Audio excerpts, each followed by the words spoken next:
Salut tout le monde, c'est Fu. Aujourd'hui, nouvelle vidéo sur Black Clover Mobile où cette fois on va parler du Luck Ceremony. Les gars, je vous jure que ça faisait longtemps que j'avais pas lu les compétences du personnage de Luck et franchement, il est incroyable. Il est très très fort. Et quand j'ai lu Yami le jour, j'ai tilté avec ce personnage là et en fait, heureusement, je dis bien heureusement que Yami sort avec lui parce que Yami va le contrer et il le faut parce que le personnage est beaucoup trop fort. Je vous jure qu'il est beaucoup trop fort et même avec le Yami, je sais pas si ça va suffire en vrai. Donc je rappelle, le Yami est vert, ce Luck attaquant sera bleu, donc Yami aura l'ascendant dessus. Mais vous allez comprendre, parce que en fait le truc c'est que Yami enlève les contre-attaques, mais lui par contre il enlève les contre-attaques sur mono-cible, donc que sur une personne. Sachant que le Luck va enchaîner des contre-attaques H24. Donc c'est pas juste sur une compétence où t'enlèves une fois que c'est cool, tu vois. Si tu vois ce que je veux dire, ça va être compliqué. Et je vois déjà la combo du Luck avec la Charlotte S4, ça va être un bordel les gars. Je vous jure que la Charlotte S4, faut pas la louper, il faut bien la prendre avec la clé, hein. La loupez pas, hein, je vous jure, parce qu'il y a plein de personnages qui vont se combiner avec la Charlotte. Et ce Luck en fait vraiment partie. Donc on va en parler, vous allez voir, il est très puissant, il est vraiment puissant.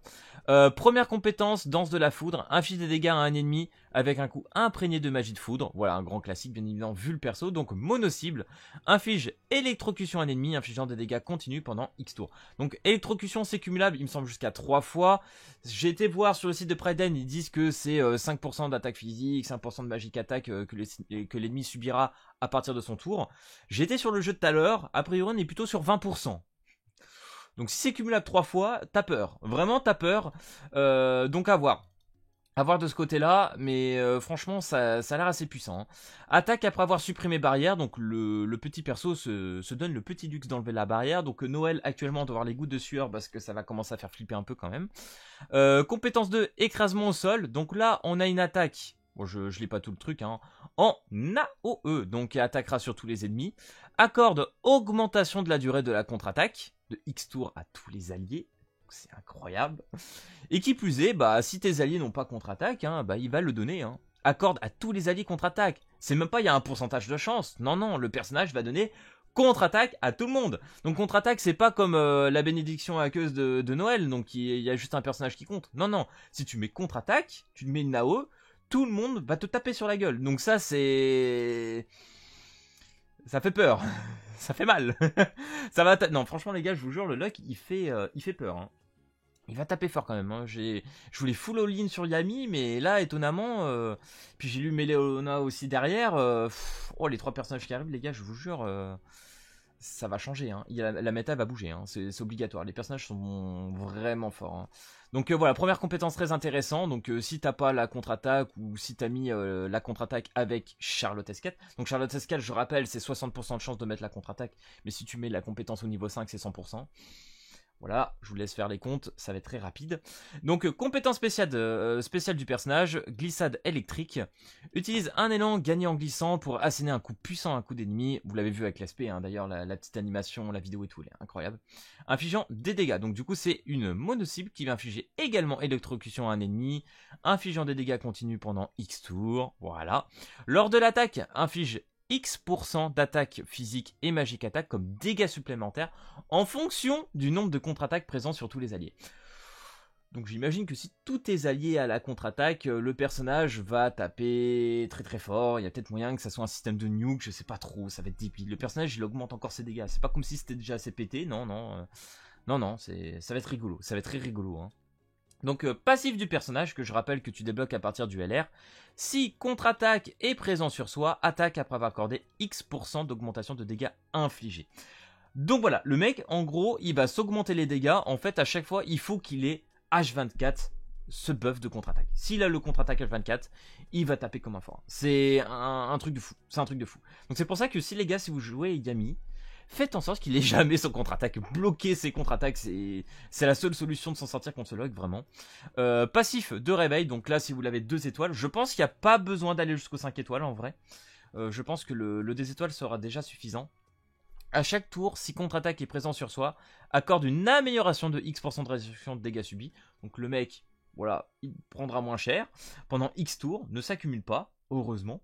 Donc la deuxième partie avec 5 étoiles. Donc le petit truc qui se rajoute est en dessous. En attaquant un ennemi subissant des dégâts continus électrocution, s'accorde une amélioration de SP plus X, bon, pour repartir encore plus en SP, voilà, pour le plaisir, parce que le personnage il s'éclate. Donc franchement, le plus 5 est un bonus pour moi, n'est peut-être pas nécessaire, mais en tout cas le plus 2 est très intéressant à avoir, vraiment. Ensuite, partenaire, compétence partenaire, donc le duo. Si un ennemi est infligé par dégâts continus, donc par exemple l'électrocution, attaque après avoir accordé une amélioration de X%, voilà, augmentation de dégâts encore une fois, voilà, amuse-toi frérot. Compétence du grimoire, compétence 2, donc ça va agir sur sa 2 qui est en AOE. Inflige électrocution, parce que je rappelle bien que sur sa 2, il la met pas. Donc inflige électrocution à un ennemi, infligeant des dégâts continus pendant X tours. Donc ça déjà c'est très très intéressant pour pouvoir mettre une électrocution au moins sur un ennemi. Franchement, c'est pas mal, on prend. Passif du grimoire, si contre-attaque est présent sur soi, il y a X% de chance d'attaquer après avoir accordé une amélioration, voilà, donc augmentation de toutes les attaques. Donc magique attaque et attaque physique. Donc les grimoires est très intéressant. La question que je me pose, c'est est-ce que... C'est combien? Le pourcentage il est de combien? Parce qu'on le voit pas en fait, c'est ça le truc.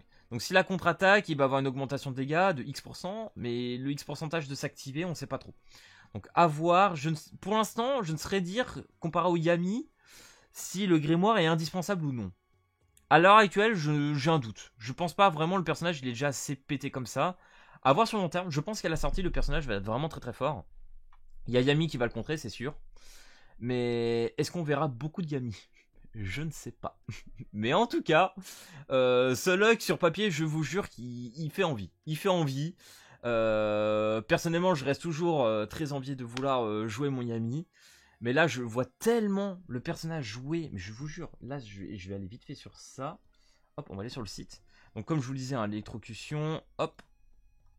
Donc, il est en dessous. Hein. Compétence attaque plus 3%. Magique à 3%. 70% de match choc. Voilà. Dégâts égaux à 5% et 5%. S'empile jusqu'à 3 fois. Et quand j'étais sur le jeu, ça mettait 20%. Donc déjà, si tu peux cumuler, mais ça va faire trop mal. Hein. Vraiment, les gars, je pense que ça peut faire mal. Donc comme je vous disais, hein, pour moi, la combine, elle est évidente. Reviens le site, reviens s'il te plaît. Je sais que la trad, ça te fait un peu bugger de temps en temps. Alors, il y a Vengeance, bien évidemment, mais il y a Charlotte aussi. Hein. Déjà, il y a celui-là. Elle va mettre un contre-attaque sur le personnage le plus puissant. Donc ça, c'est l'attaque mono-cible, hein, qui se régène tout le temps, à chaque fois de son tour. Donc elle va pouvoir mettre à Luck à chaque fois à 100%. Donc dinguerie. Plus la contre-attaque en AOE sur tous tes alliés. Voilà. Le Luck me paraît évident. Il va être fort. À voir sur long terme.